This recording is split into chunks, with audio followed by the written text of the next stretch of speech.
So I think like also too, it's a little different when you're adulting and you know you're in your own security for a sense. So like me, what was different for me and why the hustle is just a little bit more different, a little bit more oh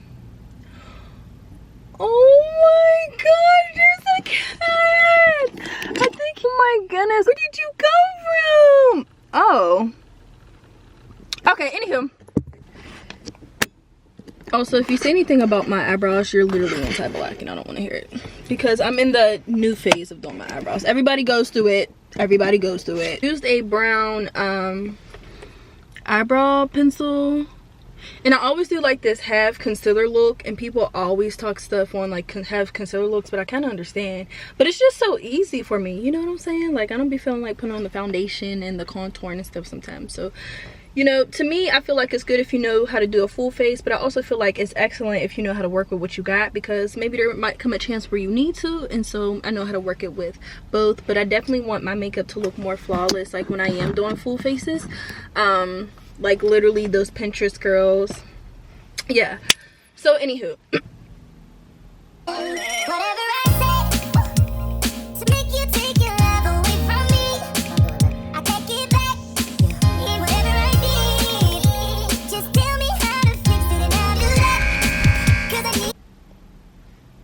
This vanilla frosting elf squeeze bomb, it's the best, y'all. I feel like my vibe today is giving like 2016 vlogger. Honestly, I hate how this lighting is right here. So yeah, that's interesting. But this is how I feel about trying to get a job in 2025, because I'm really on my easy rate today. It's been my secret way of coping with stress since the 6th grade. It gets me through my job, my relationships, and my life. So now, here I am writing violent rap lyrics in my bedroom. Big U's a liar. I'll set your face on fire. Stupid, you drown. That'll turn my frown upside down. It's odd, but what can I say? I'm awkward. Y'all say y'all hiring, but really y'all not. Y'all say we don't want to work,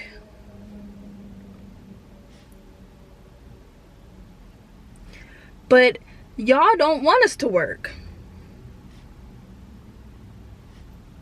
I keep saying, oh, I got a degree, like it's gonna be a breeze, it's gonna be easy. But then when I apply, you say, no, you need 2 to 3 years requirements for me. And then I'm like, okay, cool.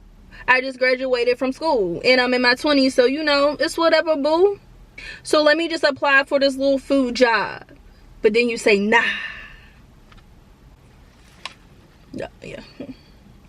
I put my pride aside, yeah, and I slam it. Do the pedigree, no Triple H. I applied for 7-Eleven and they said no. That's a shame. But then I'm like, dang, I'm trying to apply for a job that's good enough for me. Because I got my, say y'all, degree. But nope, they said no. They said you gotta go and find your 2 to 3 years experience somewhere else that's also going to ask for 2 to 3 years experience. That's also going to ask for 2 to 3 years experience. That's also going to ask for 2 to 3 years experience. You are delirious. And that is I Need a Job by India. Okay. Yeah, what they don't tell you about your 20s. No, they probably do. There's probably so many videos on this. But this is my spiel. You know how they say the 20s are the best year of your life? To me, I feel like 2 things could be true. Like, to me, 30s could be your best year. You get what I'm saying? Just because 20s are filled with so much anxiety, you don't have to suffer from it, but it's literally you growing into adulthood, into manhood, into womanhood, and you're learning things for the first time. Like, you're really adulting. Like when they said, oh, don't rush to grow up fast. Don't rush to grow up fast. They was spitting with that one. So the grind is just a little bit more different for me because I did take that leap of faith and I moved out here and I did have a job and everything set up when I came, when I moved to California, but those were just seasonal jobs.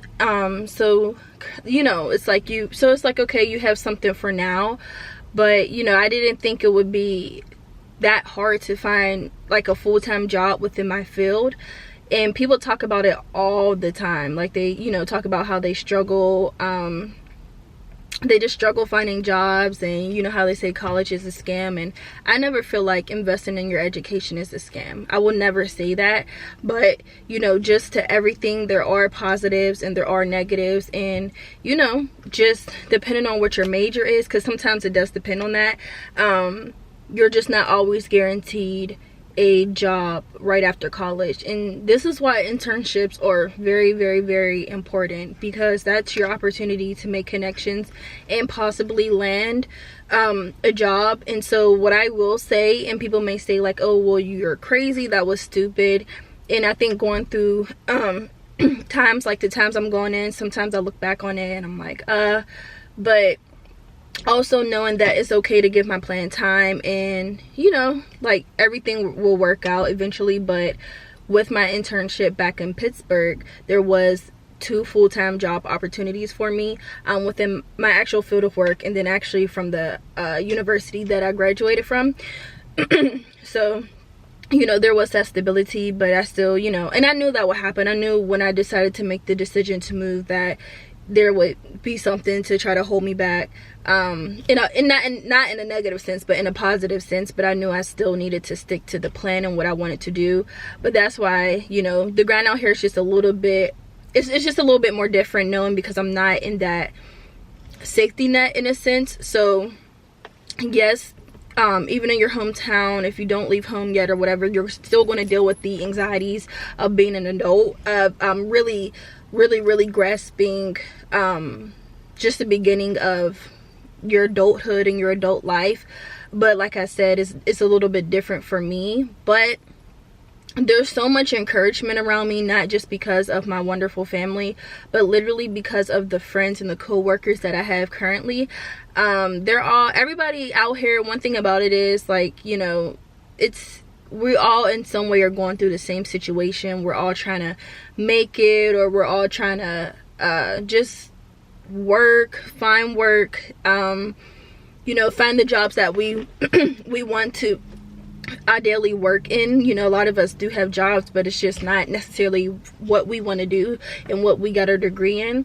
You know, there are a lot of people who are just trying to make it through, trying to get through it. There are people that I know that are financially stable, but once again, it's just where they want to be in their career that they're having issues with.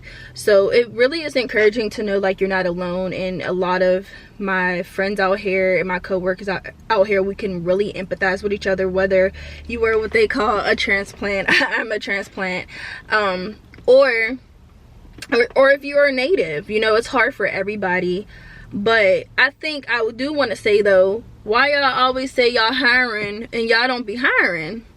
And I think it's hard too. That's why I said, like, I made a joke about I was in a video y'all just saw a few minutes ago about me like pedigreeing my pride. But no, I had to. Like, you know, you got to do what you got to do. A job is a job.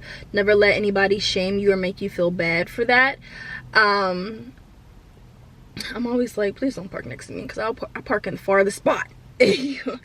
But I'm always like, you know, why do you guys say you're hiring if you're not? And and I just shared a LinkedIn post with my friend who's going through a very, very similar situation as me. And I shared this LinkedIn post about this female maid, and she really just went down the rabbit hole of, you know, her you know, just not being able to work in the field that she wants to, and how long she's been applying to jobs. And it's like, you almost forget, like, even before I came and made this video, I got an email saying I forgot to finish my application. Like, that's how many jobs I've been applying to. And it's like, oh wow, I forgot, okay, let me put it in. And like I said, it's jobs that I'm way overqualified for, and that's okay to say, you know. And I think it makes people who do have their degree feel bad for wanting more, because majority of the time when we're trying to apply for a job, it's like, well, you have to have experience in this, you have to have experience in that, and it's just like, well, we just graduated, like, how are we gonna? And once again, why internships are very important, so that way you can bank off of that. But even then, at some point, some places are really peculiar of, you know, the experience that you must have, and sometimes they want it to be way past the intern level. So it's like, what do you do necessarily in that situation?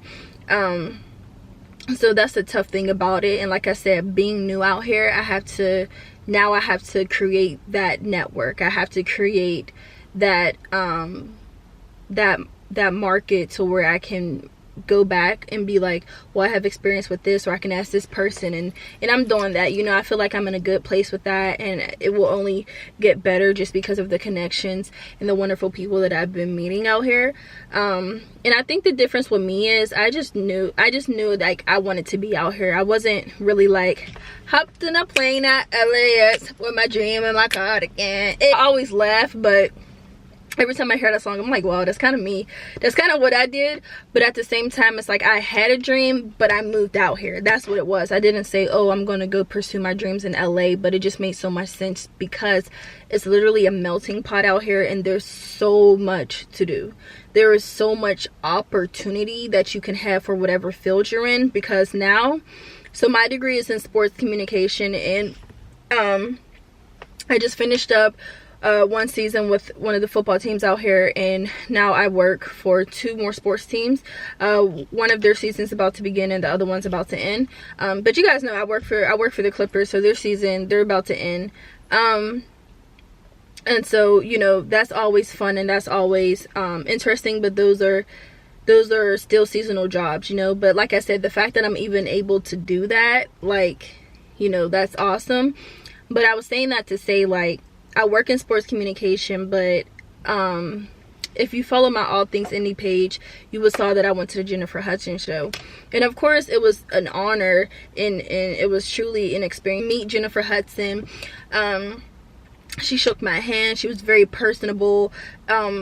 Just seeing personally as a journalist how the whole production went and came together, that was really inspiring. And so I was like, wow.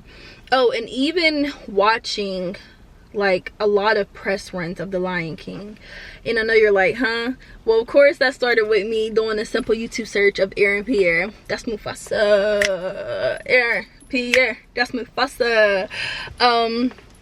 But no, I really started to watch a lot of their press runs with Aaron Pierre and Kelvin Harrison Jr. And I just really found like an interest in it. Like, I was like, I can do that. Like, I can work for IMDb. Like, I can be the person interviewing the artists and the actors, and, you know, doing the red carpet host. Because one person I really admire in this field is Lala Anthony. Like, she is the it girl, and she was back then. And so ultimately, when I'm trying to explain my career path to other people, I always mention her name, and then they're like, oh, okay, I get you. Just because there's so many different things, like different things she has touched throughout her career. And she worked in radio at Howard University, and then she went to MTV, and then did a lot of red carpet hostings and so on and so forth. So that's just something I see myself doing, not just necessarily narrowing it down to sports. And so now I'm in a place where I'm looking for like production assistant jobs. Also because in college, and I made sure I did this in college, and this is any advice for anybody studying communications, studying in journalism, mass communications, whatever it may be, get experience in behind the scenes. My cousin Taylor gave me the best advice when he told me to do that. He was basically just saying like, be more than just a pretty face on a screen. You know, public speaking and talking in front of a camera, those things are not easy.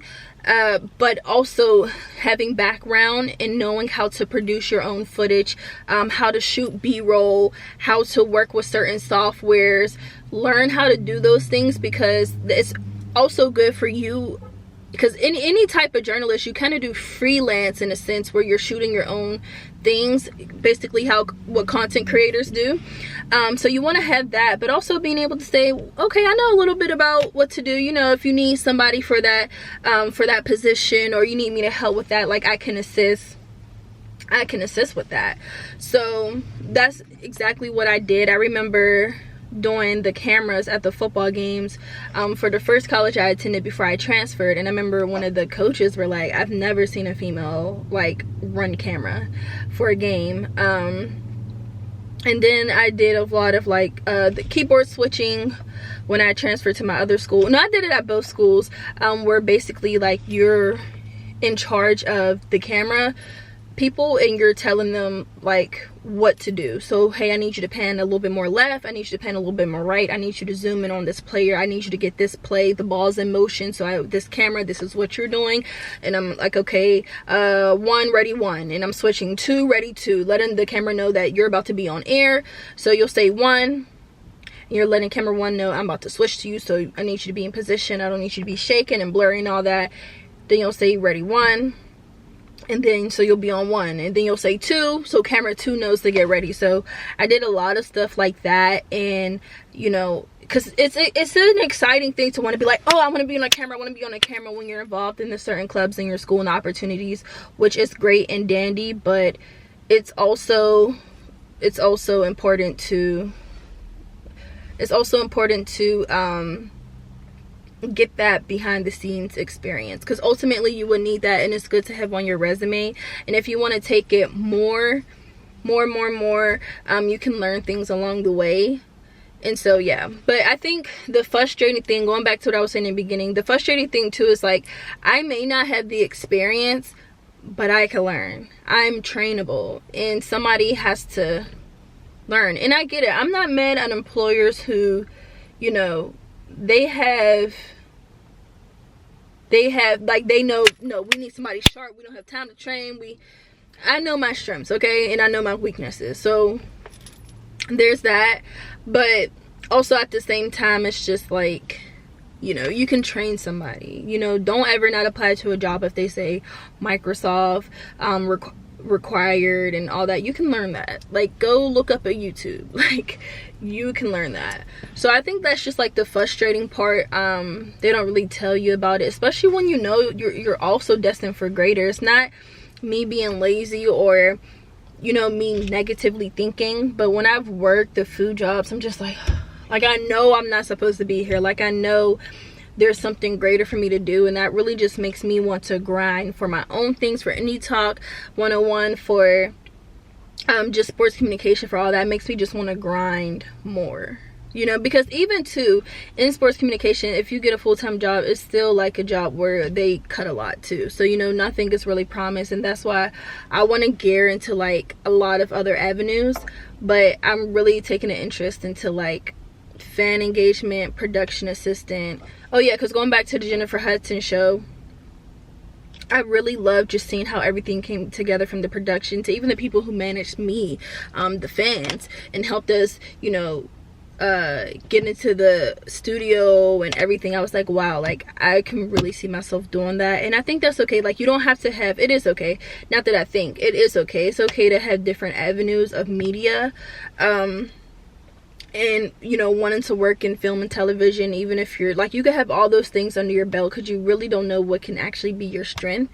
You could still do what your dream is, but also not making yourself small in a sense, and just going after, like, you know, ultimately what you want to do.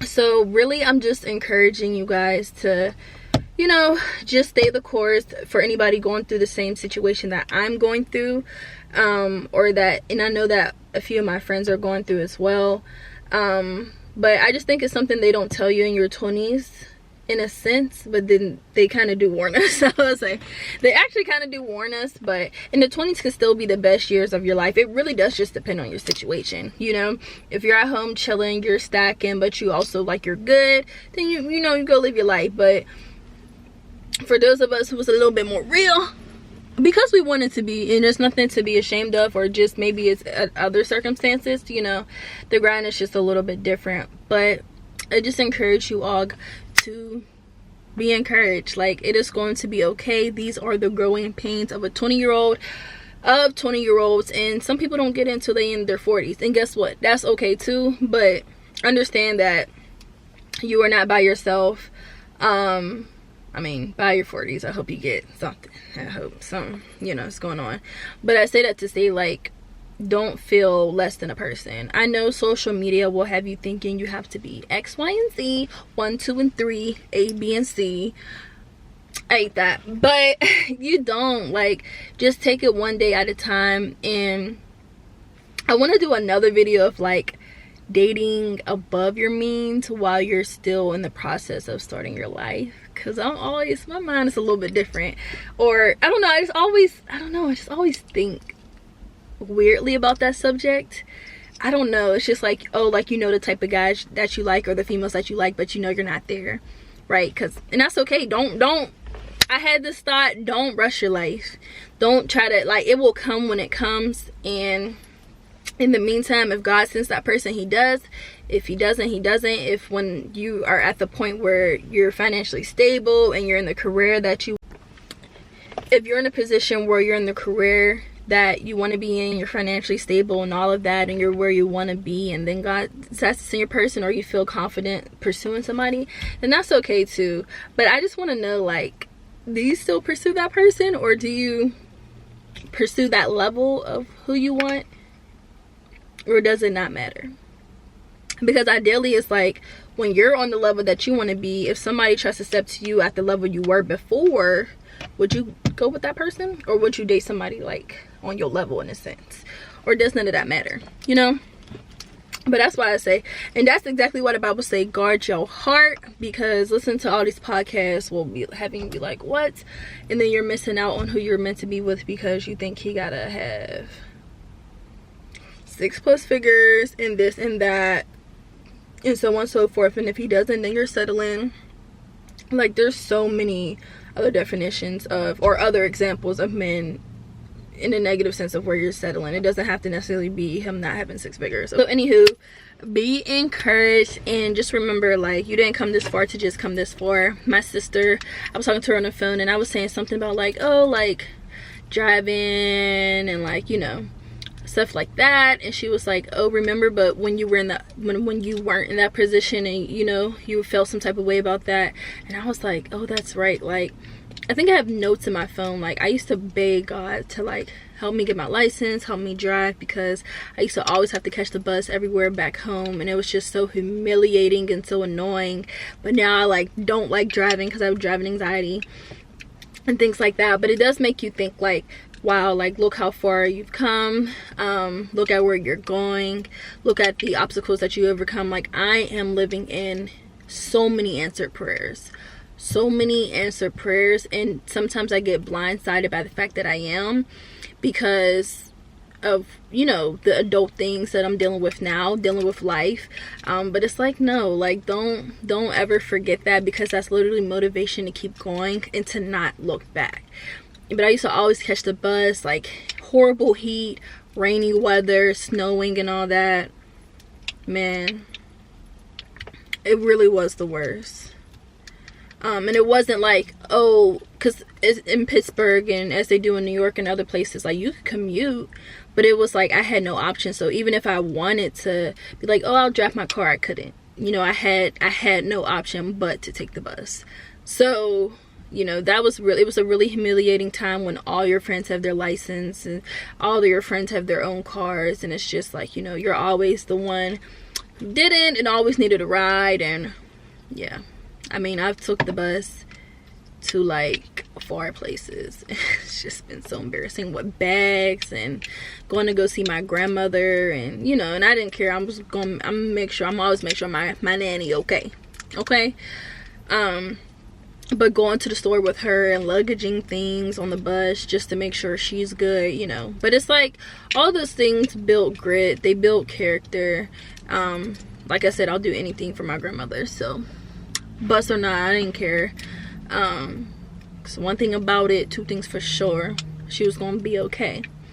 But yeah, so just understanding, like, you are living in an answered prayer. But there's so many other things I want to talk to you guys about. I want to talk to you guys about bondage. I want to talk to you guys about negative thinking and not being in your emotions all the time. I want to talk to you guys about internships. I do want to dive more deep into that topic, and let me know what else you guys want to talk about. And being very transparent. Like, I know my calling. Like, it's nothing that I'm like searching for. God, what is it that you want me to do in life? Like, there's different things I'm like, okay, well, God, what do you want me to do? What should I do? But as far as my calling, it's literally to just share my story and to help others through it. You know, I'm not, and I will be going to podcast platforms, but I don't want to be that person that you guys listen to and look at and feel like you have to take everything in. Whatever I'm talking about may not be relatable to what you're going through or your story or your life. Or maybe next week it will. I'm not saying take, you know, some things, just take little parts of what I said and take out and allow that to help you. No, I am not God in any type of way or form. I'm not a therapist. I am, you know, I'm not really one of those people who are like, well, God told me to tell you. No, but I do share my experiences. I do share my journey through Christianity, and really just my relationship with God, more than just labeling it as Christianity, but my relationship with Jesus. And, you know, maybe there's a time God is saying to share something, but, you know, so that's just the type of person I want to be. I don't want you guys to feel like, well, you said this and didn't, because I said it in one of my videos, but whatever I say in one of my videos, I may not even agree with next year. Like, you know, just because our minds are ever changing. Like, I look back at a lot of my videos, and once again, I was very mature during those times, as I am now, and very wise. But also, you grow and your mind grows and things change and you develop in other ways. And now I look back at those videos and I agree to disagree. I'm like, you know, or I'm like, oh, like, you know, knowing where I was at that moment mentally, it's just like, okay, well, this is how we think now. So that's really what I want you guys to get out of my videos. I'm not trying to be a guru. I'm not, you know, oh, you have to listen and you have to know. Take what you need from what I say, because I am trying to, okay? You know, and that's one thing I had to learn too, from all the pastors that I look up to, the motivational speakers that I look up to, so on and so forth. I feel like we obsess over them in a sense. Like, we take on the form of, or we depend on them too much where we're not thinking for ourselves. So now, because I'm aware of that, and I know that's the issue I had, I can take different things from sermons, from motivational speakers, from girl talks on YouTube that I listen to. There are some times where, like, the whole video I'm just like, but there are times where I'm like, oh, okay, like, maybe I don't agree with that, but that's fine. Or, okay, I'm gonna take different parts of this. You know, you don't have to, oh, well, she said do this, so let me fully do this, and if it doesn't work out, then, you know, she's wrong. I'm understanding, like, people are people. Like, we are human.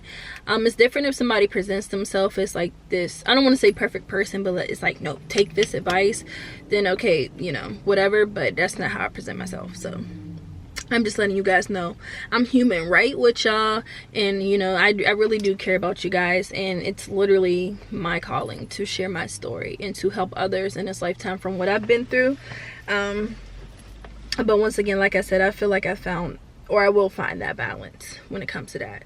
But yeah, I'm so excited to just share more talks with you guys. I love you all so much. I'm glad that you're here. I'm glad that you're alive.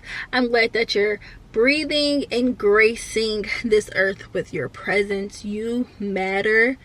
You matter so much.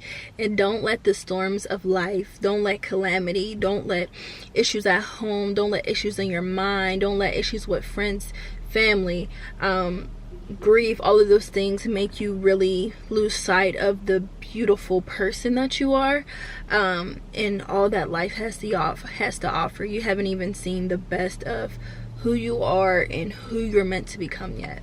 So with that being said, this week let's just focus on being kind to ourselves, being patient to ourselves, because we are the first person that we wake up to and the last person that we go to sleep, and it's our life, you know. So yeah. All right, so I will talk to you guys in the next video. Bye.